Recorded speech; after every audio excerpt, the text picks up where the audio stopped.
is the kickoff unit as they run up and send this one away. Fielded a couple yards into the end zone. And he'll be stopped right around where he would have been had he gone down to a knee, maybe a yard shy of there at the 24. Arizona getting ready to go as they take the field. And the results for them have not been strong to this point. 2 drives have ended in a turnover and then a punt. So would it be too snarky for me to say that they've shown improvement? Because you had two drives with turnovers. Now they punted it away, so at least they didn't turn it over. So that's good, right? You're going to get some angry users reaching out to you on social media. Well, I don't mean to be. I was actually looking for the positive. Silver lining, you know. Jackson, options out left. And he stopped immediately there. Officially no gain on the play, and it's second down. No gain on the play. You don't see that a ton, do you? With a cornerback coming over to the middle of the field to make a run tackle. That's someone with a ton of confidence to feel like nothing is pressuring him on his side of the field. Sees that the ball's moved to the middle and just sprints over there to help out. He ends up getting the tackle. Well played. Emmanuel Sanders, the intended receiver, and it's third down. I like what they did there because many of the deep throws we see in the course of a game come to the outside, the perimeter of the field. In this case, they used the slot receiver to run deep downfield and tried to connect that way. Unsuccessful in that attempt, but I like what they were doing. On third down, Jackson. And that will be incomplete. The passing game not in sync here early. And now it's fourth down. Has to be a little bit of frustration there. Back-to-back incompletions. Receivers blanketed on both attempts, this time on third down. Here's Kevin Huber now as he'll kick it away for the second time. His first punt, 48 yards. This one looks equally as good. Oh, he shifts past him. And now running right through him. We'll call that a 47-yard punt, a return of just 3. And it'll be Giant football, 1st and 10. Here's Emmanuel Sanders now as he and the rest of the offense march back onto the field. And these highlights here showcasing the solid game he's had. Well, someone woke up and felt good about themselves today, didn't they? I have to feel that he came into this one with the idea that, yeah,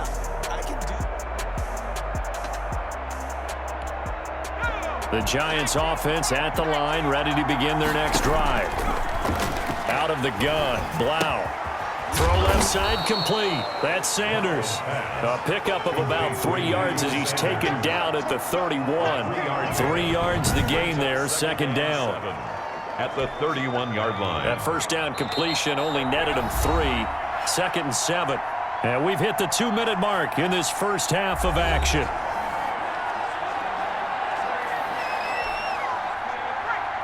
A reminder, coming up at halftime, Jonathan Coachman will join us from Orlando with our halftime report. But business to take care of before we get there. A 2-minute drill before the coach's 2-minute drill. Quarterbacks work all the time on manipulating a defense with their eyes and their head movement. In this case, he just stared the receiver down. That allowed for excellent coverage, able to knock that one away. Got him in. He finds Sanders. And able to get this one across the 45 before he's brought down. 17 yards and a Giant first down. First down, Giants. On first down, Blau escaping the pressure right. Now on the run, he'll throw it back deep over the middle. And incomplete. Crisis averted. Almost picked. Instead, second down. After the incomplete pass, here now is 2nd and 10. On the move to his left. Left side here to Sanders. And he takes this one down almost all the way to the 30. That one a gain of 20 and a first down. Talk about a big first half. Already has the 2 touchdowns, adding to his receiving total there and picking up the first down. He's coming off the line so fast. I think he's intimidating the defensive backs with his explosiveness, and he's chipping away at their confidence.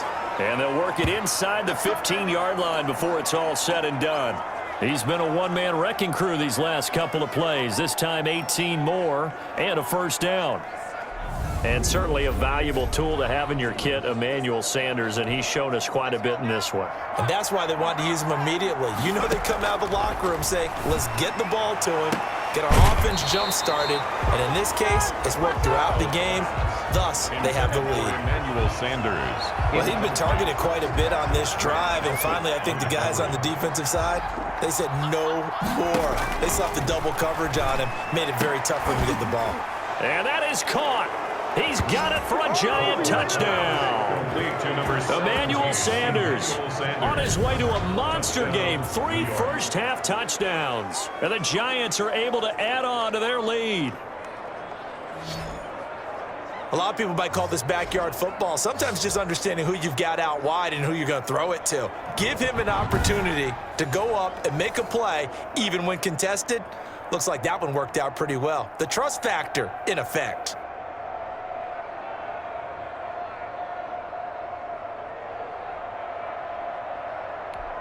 Joseph now to have the PAT.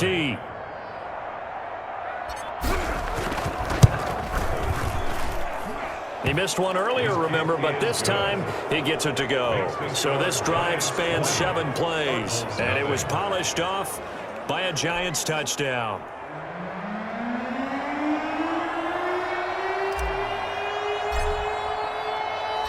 The kickoff unit is out on the field, and they will send this one away. Fielded a couple yards into the end zone.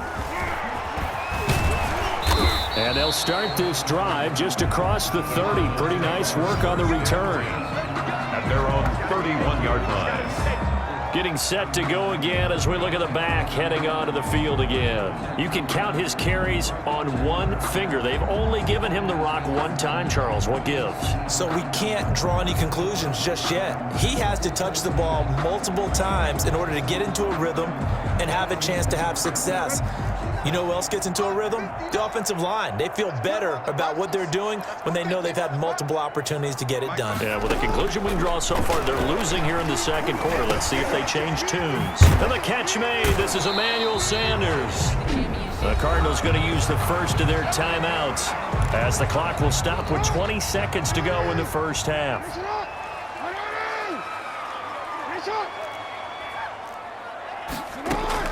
Throwing now, Jackson on first down. And that is incomplete. 16 seconds now on the clock. Sammy Watkins, the intended target, but it'll be second down. To this point, I've been impressed with the work defensively. They have not allowed a lot of receivers to run free. And there's another example, another incompletion. 2nd and 10. Here's Jackson again. And that's going to be incomplete. 12 seconds left. Trying to go back to Watkins. And now it's 3rd down. So back-to-back incompletions, and that has him staring at a 3rd and 10. To throw again is Jackson. He's going to float this one deep right side. And that'll be incomplete with just 6 seconds left on the clock. The passing game not in sync here early. And now it's 4th down. Now 3 straight incompletions, they don't care. That hasn't dissuaded them. They're going to go for it on 4th. And Jackson throwing once more. He's going to try and go deep again. And this is going to be incomplete. So we've hit intermission. It's halftime. This is the NFL, and it's a presentation of EA Sports. Okay, Brandon, thanks very much, and welcome everyone. There you have it. Halftime quickly over. 3rd quarter, here we go.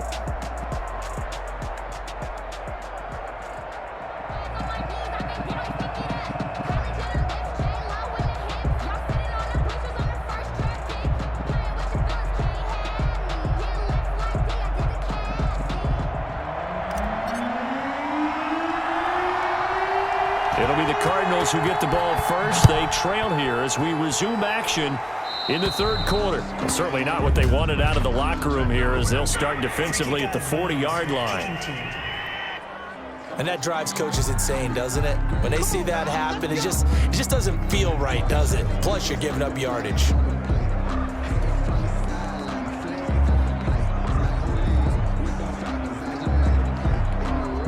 So good field position for the Cardinals as they come up 1st and 10 at their own 42. From the gun, Jackson. That's who is running back, Edwards-Helaire. And he'll work it across midfield inside the 45. Good work after the catch. Gets him 15 and a first down. 1st and 10 at the 43-yard line. Now a play fake here on 1st down. Wide open is Watkins. He's got him. And he'll take this one in for the Arizona touchdown. Sammy Watkins, 43 yards. And the Cardinals get a bit closer. That's a score you felt they had to have here in the 3rd quarter to get back in this game. And you know that there was an emphasis on their side. Hey, we know this. We know where we are. But sometimes that binds you up so much that you try too hard, you don't get the score. A perfect combination of urgency, yet relaxed enough to get it done. Extra point right down the middle. And that cuts this lead down to 13. Set now to kick this one away, and off it goes. McCaffrey on the return. A spin. And he'll get it up past the 20 to about the 22. 1st and 10 at their own 22-yard line. Now here's the signal caller getting ready to lead this offense again. He's enjoying a great deal of success. His team is also enjoying a great deal of success. Yeah, he's getting that nice little... The Giants offense at the line, ready to begin their next drive. And Charles, you'd have to think this is where you want to start taking some time off the clock. Oh, definitely, because you got the lead, right? You take a good look up there and you say, okay, what do we need to do here? Well, you're not in full-out protect mode. You want to make sure you run it, throw it safe, take some time off, and eat it up. Nothing fancy on 1st down, but a very consistent type of a play. Hit that slant. A lot of people call it an extension of the running game, and it can be if that pass is completed, because you hit a guy on the run like that, he often can go for big yardage. Sets him up nicely for 2nd down, staying ahead of schedule.